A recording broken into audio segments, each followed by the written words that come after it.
Hello students. आज हम लोग class 7th R S Agarwal chapter number 9 unitary method पढ़ने जा रहे हैं। यूनिटरी मेथड पढ़ने से पहले हमको ये जानना जरूरी है कि डायरेक्ट प्रोपोर्शन और इनडायरेक्ट प्रोपोर्शन या इनवर्स प्रोपोर्शन होता क्या है। सबसे पहले हम लोग जानते हैं कि डायरेक्ट प्रोपोर्शन क्या होता है। ये डायरेक्ट प्रोपोर्शन होता क्या है, ये किस बला का नाम है, या इनडायरेक्ट प्रोपोर्शन और इनवर्स प्रोपोर्शन होता क्या है, ये जानना जरूरी है। अगर हम इस दो बात को यानी कि डायरेक्ट प्रोपोर्शन और इनडायरेक्ट प्रोपोर्शन को समझ जाएं तो चीज़ें बहुत आसान हो जाएंगी। डायरेक्ट प्रोपोर्शन का सीधा सीधा मतलब होता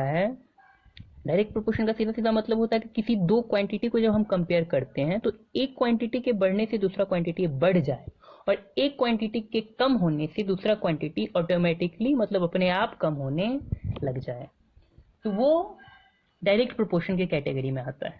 दूसरा है indirect proportion. Indirect proportion direct proportion का ठीक उल्टा है।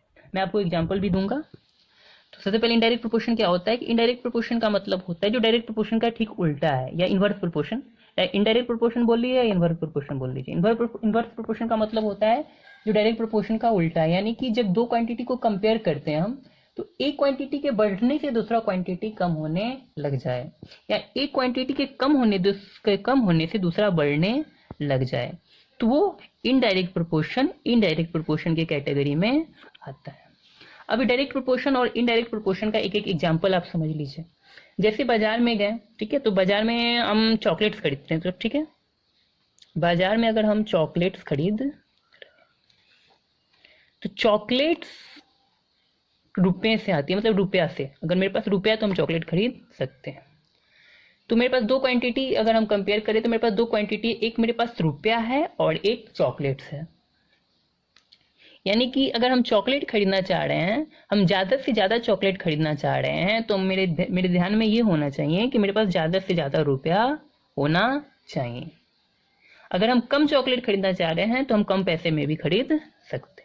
यानी कि जितना ज़्यादा चॉकलेट्स लेंगे उतना ज़्यादा रुपया हमको चार्ज किया जाएगा, जितना कम चॉकलेट लेंगे दुकानदार द्वारा उतना कम रुपया चार्ज किया जाएगा। यानी कि यहाँ पैसा और चॉकलेट्स एक दूसरा का डायरेक्ट प्रोपोर्शन है, यानी कि एक के बढ़ने से दूसरा बढ़ रहा है और एक के कम होने से दूसरा खुद ब खुद कम होते चला जाएगा, उसको डायरेक्ट प्रोपोर्शन बोलते हैं।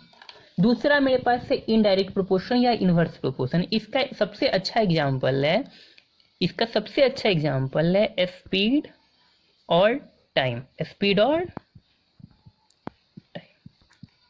मान लीजिए कि आप पैदल बाजार जाते हैं, आप मोटरसाइकिल से बाजार जाते हैं, या फिर आप कार से बाजार जाते हैं। तो साइकिल से बाजार जाइएगा तो साइकिल की स्पीड कम होगी मोटरसाइकिल की स्पीड से, और मोटरसाइकिल की स्पीड कम होगी कार की स्पीड से। यानी कि साइकिल से आप ज़्यादा समय में पहुंचिएगा अगर आप मोटरसाइकिल से कंपेयर करें तो। अगर आप कार से कंपेयर करेंगे तो आप मोटरसाइकिल से। तो नॉर्मल मेरे कहने का सिर्फ ये सीधा साधा मतलब है कि स्पीड जितना ज़्यादा होगा उतना कम समय लगेगा, और जितना ज़्यादा समय लगेगा इसका मतलब स्पीड उतना कम होगा। यानी कि एक क्वांटिटी के बढ़ने से दूसरा कम हो रहा है, दूसरा के बढ़ने से पहला कम, मतलब एक के बढ़ने से दूसरा कम, दूसरे के बढ़ने से पहला कम, है ना। ऐसा नहीं हो सकता कि स्पीड के बढ़ने से मतलब कि एक के बढ़ने से दूसरा बढ़ जाए, एक एक कम होने से दूसरा कम हो जाए, तो उसको डायरेक्ट प्रोपोर्शन की कैटेगरी में लेते हैं, ना कि इनडायरेक्ट, है ना। तो अगर आप डायरेक्ट प्रोपोर्शन और इनडायरेक्ट प्रोपोर्शन समझ चुके हैं तो ये जो यूनिटरी मेथड है उसको काफी आसानी से समझा जा सकता है। यहाँ एक एग्जाम्पल है, क्वेश्चन नंबर फर्स्ट है 9 के ए का, आर एस अग्रवाल का। तो इसमें देखिए ये डायरेक्ट प्रोपोर्शन का क्वेश्चन है। अब कैसे पता चला कि डायरेक्ट प्रोपोर्शन का क्वेश्चन है। यहाँ पे मेरे पास दो क्वांटिटी गिवन है। पहला क्वांटिटी है, यहाँ पे गिवन क्वांटिटीज क्या क्या है मेरे पास, एक है मेरे पास रुपये का बात कर रहा है और दूसरा है ऑरेंज का बात। तो हमको पता है कि जितना ज़्यादा रुपया उतना ज़्यादा ऑरेंज, जितना कम रुपया उतना कम ऑरेंज। यानी कि एक क्वांटिटी के बढ़ने से दूसरा बढ़ रहा है और एक की कम होने से दूसरा कम हो रहा है।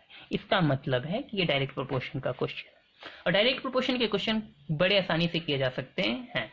जैसे कि यहाँ पहला क्वेश्चन है, यहाँ पहला ही यही है, ये क्वेश्चन को करने का सबसे आसान उपाय है। 15 ऑरेंज है, 15 ऑरेंज का कॉस्ट 110 दिया हुआ था, हमको कितना का निकालना है, 39 ऑरेंज का कॉस्ट निकालना।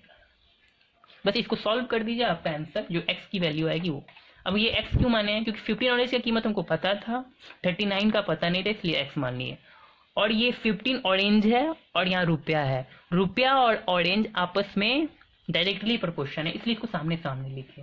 फिर ये भी वही बात, यहाँ पर भी ये क्वांटिटी है और यहाँ रुपया है ना, तो ये भी एक दूसरे के सामने सामने, क्योंकि डायरेक्ट प्रोपोर्शन की बात हो रही है, एक के बढ़ने तो दूसरा बढ़ रहा है, यहाँ पे भी एक के बढ़ने तो सामने सामने लिख सकते हैं। सामने सामने लिखने का मतलब है सामने सामने काटा भी जा सकता है, ऊपर नीचे ऑलवेज कटता है कोई नंबर, और सामने सामने भी, अगर यहाँ इक्वल का साइन ही हमको बता रहा है ना कि भाई सामने सामने आप काट दीजिए इसको। 5 3 जा 5 से काट दीजिए, 5 3 जा 15, इसको काटिएगा 5 से तो कितना बार में कट जाएगा, ये 22 बार में, 22 बार में कट जाएगा। ये 3 से 13 बार में चला जाएगा। इसके नीचे 1 लिख दीजिए, x को 1 से मल्टीप्लाई कीजिए तो x हुआ, और 22 को 13 से अगर मल्टीप्लाई कर रहे हैं आप तो इसका आंसर हो जाएगा 22 इंटू 13। इसको सॉल्व कर दीजिए तो 3 2 जा 6, 3 2 जा 6, 2 1 जा 2, 2 1 जा 2, 6 यानी कि 286। इसका आंसर हो गया 286, ठीक है, यानी कि रुपया 286। तो 9A का क्वेश्चन नंबर 2 आप लोग देख सकते हैं स्क्रीन पे, लिख रहा है कि 8 kg शुगर का दाम, यानी कि 8 kg शुगर का दाम लिखा हुआ 260। तो अब पूछ रहा है कि 260 8 kg शुगर का दाम है और मेरे पास रुपया है 877.50। तो 260 रुपया में हम इतना खरीद सकते हैं, तो इतना रुपया में हम कितना केजी चीनी खरीद सकते हैं। यानी कि जितना ज़्यादा रुपया आपके पास होगा उतना ज़्यादा चीनी खरीद पाएगा, जितना ज़्यादा रुपया होगा उतना ज़्यादा चीनी खरीद पाइएगा, जितना कम रुपया होगा उतना कम चीनी खरीद पाइएगा। इसलिए हम लोग देख सकते हैं यहाँ चीनी और रुपया एक दूसरे का डायरेक्ट प्रोपोर्शन है, इसलिए हम सामने सामने लिख सकते हैं। जब सामने सामने लिख सकते हैं तो सामने सामने यहाँ पे इक्वल टू का साइन ही बताता है कि हम सामने सामने कट भी कर सकते हैं। काटने का मतलब एक नंबर से अगर कटने वाला होगा तो सामने सामने सेम नंबर से हम काट सकते हैं। तो यहाँ देखिए 4 से चला जाएगा, 4 2 जा 8, और यहाँ 4 से चला जाएगा, ये काट के देखिएगा तो 4 से ये 65 बार में चला जाएगा। अब इसको हम लिख सकते हैं 2/x इक्वल टू 6500/87750। पॉइंट के बाद 2 नंबर था इसलिए 2 जीरो ऊपर चला गया, 1 जीरो से 1 जीरो चला जाएगा। अब 2 से जो है ये भी चला जाएगा, 2 से ये चला जाएगा 325 बार में, 325 बार में। अब हम यहाँ पे देखेंगे तो यहाँ पर आएगा 1/x इक्वल टू 325/8775 अब ये जो है 5 से दोनों कट जाएगा, 5 से दोनों कटेगा, ये वाला और ये वाला, तो ये वाला 5 से कटेगा 65 बार में, आप काट के देख सकते हैं, और ये वाला कट जाएगा 5 से 1755 बार में, 1755 बार में, क्योंकि इसकी भी लास्ट में 5 है और इसके भी लास्ट में 5 है, तो ये भी कट जाएगा, ये 13 बार में कट जाएगा, और ये जो है वो 351 बार में कट जाएगा। और 13 से ये चल जाएगा, 13 1 जा 13, और ये चला जाएगा 13 से 27 बार में, 27 बार में। तो टोटल मिला कि 1/x इक्वल टू 1/27। यहाँ से हम x का वैल्यू जो है वो क्रॉस मल्टीप्लाई करके x को 1 से मल्टीप्लाई किया x, और 27 कौन से क्या, 27 आंसर आ गया मेरा। क्वेश्चन नंबर 3 आप स्क्रीन पे देख सकते हैं। तो क्वेश्चन नंबर 3 में बता रहा है, पूछ रहा है कि the cost of 37 metre of silk is ₹6290, then what length of this silk can be purchase for ₹4420। यानी कि 37 मीटर क्लॉथ इतना रुपया में आता है और इतना रुपया मेरे पास है, ये रुपये में इतना आता है, यानी कि 6290 रुपये में 37 मीटर क्लॉथ आता है, और मेरे पास 4420 यानी 4420 रुपया है, उसमें हम कितना क्लॉथ खरीद सकते हैं। ठीक है, तो यहाँ जितना ज़्यादा रुपया मेरे पास होगा उतना ज़्यादा क्लॉथ हम खरीद सकते हैं और जितना कम रुपया मेरे पास होगा उतना कम क्लॉथ हम परचेज कर सकते हैं। तो ये भी डायरेक्ट प्रोपोर्शन का ही क्वेश्चन है। यहाँ पर भी हम सामने सामने लिख सकते हैं, यानी कि मीटर ऑफ क्लॉथेज के सामने उसका रुपया, मीटर ऑफ क्लॉथेज के सामने उसका रुपया। ओके, तो अगर ये x की वैल्यू हम ऑब्टेन कर लेते हैं अगर, तो मेरा क्वेश्चन सॉल्व हो जाएगा। तो x के वैल्यू ऑब्टेन करने के लिए हम सामने सामने काट सकते हैं या ऊपर नीचे काट सकते हैं। सबसे पहले ऊपर नीचे काट लेते हैं, ये 0 से ये 0 चला जाएगा, तो ये 0 से ये 0 चला जाएगा, तो मेरा निकल के आएगा 37/x इक्वल टू 6290/442। सॉरी, ये 0 तो कट चुका है पहले से। अब हम लोग काटने का कोशिश करते हैं।